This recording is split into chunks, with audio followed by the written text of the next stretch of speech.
morning, good afternoon, good evening to whoever this video may concern. My name is Shannon White II, and I'm currently recording this as a senior graduate getting ready to graduate Cardinal Reader College Prep. Today, I'm going to take you guys on my typical Sunday routine.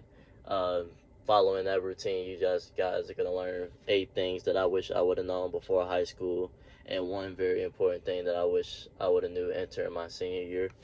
Before I pull off, I want to give you guys my first thing. I know the light's kind of bright, but we'll move in a second. My first thing is you don't need to follow everybody's directions.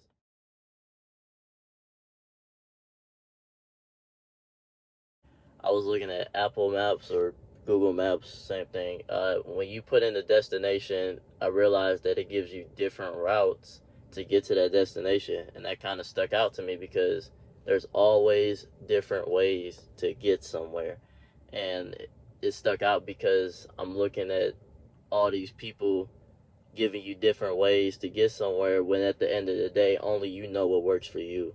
So when you look at these routes to get to your destination, on Apple Maps, one way is the highway. Maybe you don't like the highway. Maybe you want to take the streets to your destination, and there's nothing wrong with that. Don't let somebody else's route make you think that your route isn't the great route. Your route is what you're set up to do. So don't let the opinions of others change what you're gonna do. You don't need directions from people sitting in the back seat of you. Like, this is your car. This is your destination. This is where I'm trying to get. It don't matter what they think. This is where I'm trying to get. So I got to take the route that's more comfortable for me.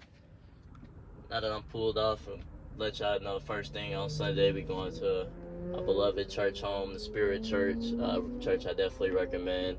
But before I do number 2, I'm going to go ahead and put these shades on because it is kind of bright outside for some reason, but it's all good.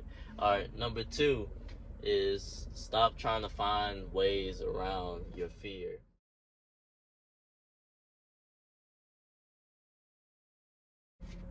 Now, fear is a topic I could talk about for about 10 minutes. And fear, that's just how strong fear is.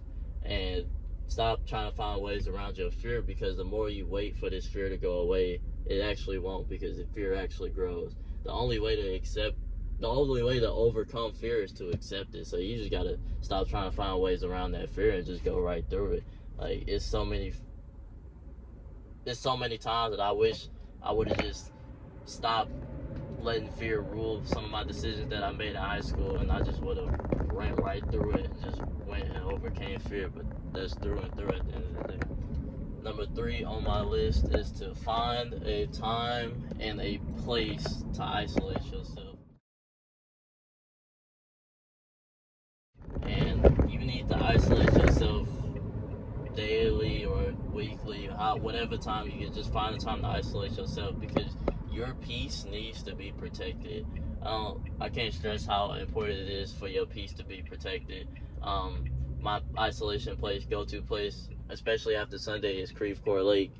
Creve Coeur Lake, I go before I run the trail there, which I'll show you guys in a minute. I journal and read a couple Bible verses, just sit and listen to the music that I enjoy, mainly Christian music. But it's just so important to isolate yourself and protect your peace, because there's just going to be a lot of things you're going to get hit with, and you need some time to reflect on it. Or is you're going to run into people that don't actually love you, but they only love what you could do for them.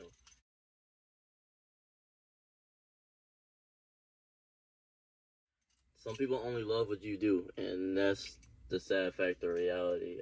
It's something I didn't realize until later. It's just that the simple fact that people are going to eventually take advantage of you. And recently I just posted something on my story that I found, and that said, beware of those and who expect you and who reject you. God is not the author of confusion. You don't have time to be confused in high school. Like, if you really sit down and reflect, like I just said, find the isolation place to reflect, you'll know and listen for and realize who's meant to be in your life and who's not meant to be in your life. That's something you have to really sit down and think about. Quick mid-drive question: what do y'all think is better after church, going out to eat or that after church nap? Me personally, I don't think people understand how good that after church nap is. So personally, I'm just going to say after church nap. Let me know what y'all think. Creve Coeur Lake. The trail is 3.7 miles, and that's what I run. Try to get 30 minutes pace every single time.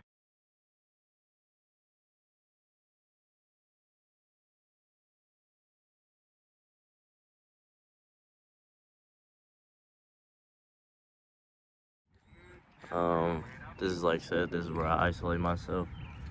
This is where I did some serious thinking, serious reflecting. Just started coming here my senior year, so I really recommend. You ain't gotta come here, but just find your place. Like I said, that was step 3. For number 5, I'm gonna record the water, but for number 5, it's a quick one. In the words of my favorite quote from my track coach, Coach Chico, his words were, "Be better than you were yesterday."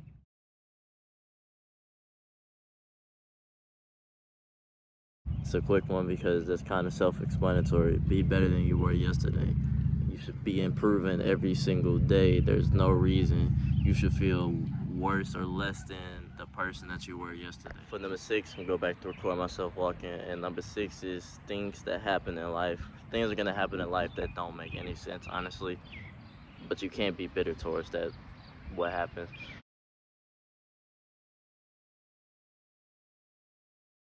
One that I have is I compare myself to a lot of people that I see. I scroll through social media constantly, seeing the best versions of people's selves, seeing their accomplishments that they had, and wish that I accomplished what they accomplished, because maybe it was a goal that they had and they kind of took from me. But you can't be bitter towards what happens to everybody else, because, as I stated earlier, your route is different than everybody else's. It's just, you're gonna have to sit back and let God's timing do the work. God's timing isn't late, so you're gonna have to wait, man. You're just gonna have to wait patiently. Your time will come. For 7 and 8, I'm gonna tie in. These are 2 things I don't want you to be owned by, and number 7 being, don't be owned by success.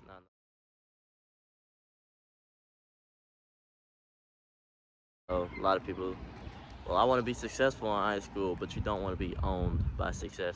Being owned by success basically means getting comfortable. You can't improve if you're comfortable. And some people get comfortable right before they cross the finish line. I've seen it happen so many times. People get this one goal accomplished and they get comfortable thinking they succeeded, thinking they've done it. But in real life, they got so much more to do, and they got comfortable, and now it's over. My number 8 on the list is, don't be owned by sin.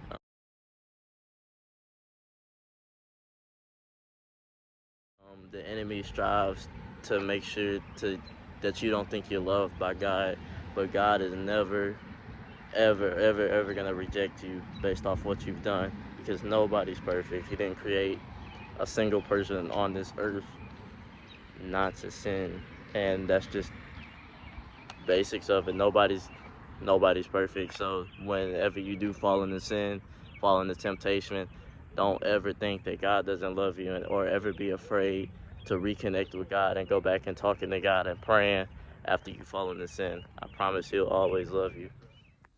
And those were my 8 things. But my number 1 thing I wish I would have known before entering, specifically my senior year, but this could be whatever year you're entering, is the goal. One of the main goals in high school is leaving high school with memories and not goals. You don't want to leave high school with goals. And I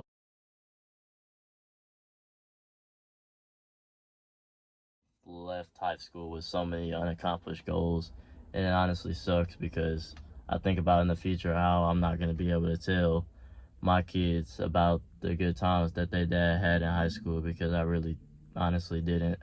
My dad had just recently asked me what was my favorite memory of my 4 years of high school, and I didn't have an answer for him. And I don't want any of that to fall on you guys. I don't want any of the thinking that I had to go through, that thought process of how I had no good memories on site that I had in high school. So leave high school with memories, please, guys. Leave high school with memories. So that is it.